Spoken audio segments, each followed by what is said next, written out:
नमस्कार दोस्तों। आज हम कुंडली के दूसरे भाव के बारे में चर्चा करेंगे और इसके महत्व को समझेंगे। कुंडली का द्वितीय भाव धन भाव, कुटुंब भाव तथा वाणी भाव के नाम से भी जाना जाता है, क्योंकि इन चीज़ों का वर्णन इसी भाव से किया जाता है। और इन विषयों के बारे में जानकारी के लिए कि वह कैसा रहेगा, हमें भाव, भावेश तथा कारक का अध्ययन करना होता है।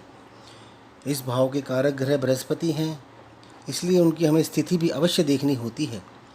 धन की स्थिति के लिए कुंडली में बन रहे योगों का भी अध्ययन करना होता है। द्वितीय भाव में स्थित शुभ ग्रह शुभ योग बनाते हैं, जबकि अशुभ ग्रह अशुभ योग ही बनाते हैं और जातक का धन संचय भी नहीं होने देते, उसका हमेशा खर्चा ही होता रहता है। यदि द्वितीय भाव में शनि, मंगल, सूर्य, राहु या केतु स्थित हो जाते हैं तो वह धन, परिवार व वाणी के लिए शुभ नहीं माने जाते हैं। और यदि द्वितीय भाव का स्वामी द्वितीय भाव में ही स्थित होता है और वह उच्च का या स्वराशि का होता है तो वह बहुत ही ज़्यादा शुभ माना जाता है। किंतु यदि द्वितीय भाव का स्वामी 6, 8, 12 भाव में चला जाता है तब यह शुभ नहीं माना जाता है। और यदि द्वितीयेश शुभ ग्रहों से दृष्ट होता है या लगन व लग्नेश से केंद्र अथवा त्रिकोण में होता है या स्वग्रही या उच्च का होता है तो भी यह जातक के लिए धन की अच्छी स्थिति मानी जाती है। किसी भी कुंडली में यदि आप जातक के धन की स्थिति जानना चाहते हैं तो आपको द्वितीय भाव के स्वामी की स्थिति अवश्य देखनी होती है। और यदि द्वितीयेश बृहस्पति से दृष्ट है तो जातक एक प्रसिद्ध व्यक्ति बनता है। द्वितीय भाव धन भाव होता है और एकादश भाव लाभ भाव होता है, इसलिए द्वितीय भाव का स्वामी एकादश भाव में और एकादश भाव का स्वामी द्वितीय भाव में बहुत ही शुभ माना जाता है। और धन का कारक ग्रह बृहस्पति को माना जाता है। धन संबंधी स्थिति जानने के लिए लग्न का भी अध्ययन करना चाहिए। लग्न व लग्नेश की स्थिति मजबूत होना भी बहुत आवश्यक होता है और लग्न के अलग अलग भावों में स्थिति जातक के धन को कमाने संबंधी कार्य व दिशा व उसके सफलता के चांसेस के बारे में भी बताती है। इसके साथ साथ चतुर्थ भाव का भी अध्ययन करना चाहिए, क्योंकि चतुर्थ भाव सुखों का भाव होता है।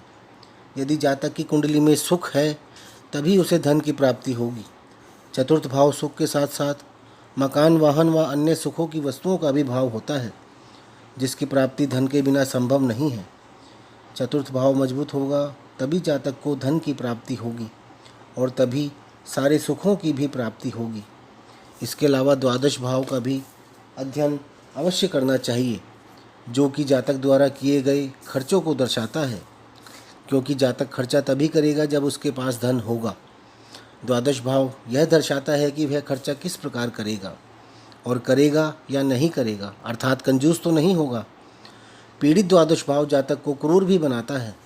इसके अलावा कुछ योग हैं जो जातक को बहुत अमीर बनाते हैं, जैसे यदि चंद्रमा, बृहस्पति, शुक्र एवं बुध में से कोई भी ग्रह द्वितीय भाव में उच्च का होगा तो जातक बहुत अधिक धन संपत्ति वाला होता है।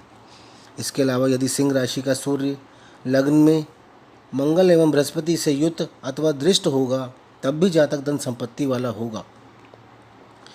इसके अलावा छठे भाव का स्वामी और 11वें भाव के स्वामी की युति 11वें भाव में ही हो जाती है तो वह जातक को जुआ व लॉटरी से धन प्राप्ति करवाती है। यदि युति द्वितीय भाव में होती है तो जातक का जुए व लॉटरी में काफ़ी नुकसान भी हो सकता है। लग्नेश व धनेश का आपसी संबंध भी धन योग का निर्माण करवाता है। लग्नेश व चतुर्थेश का राशि परिवर्तन संबंध भी जातक को बहुत धनवान व्यक्ति बनाता है। इसके अलावा पंचमेश व नवमेश अपने अपने भावों में होते हैं तो भी यह एक धन योग होता है। या बृहस्पति की युति द्वितीयेश एवं बुध से हो या द्वितीयेश एवं एकादशेश की युति पंचमेश एवं नवमेश से होती है तो भी धन योग होता है। इसके अलावा लग्नेश द्वितीयेश और एकादशेश बली हो या एकादशेश केंद्र या त्रिकोण में शुभ स्थिति में हो तो भी जातक को बहुत सारा धन प्राप्त होता है। एकादश भाव में स्थित बली एकादशेश भी जातक को अत्यधिक धन देता है।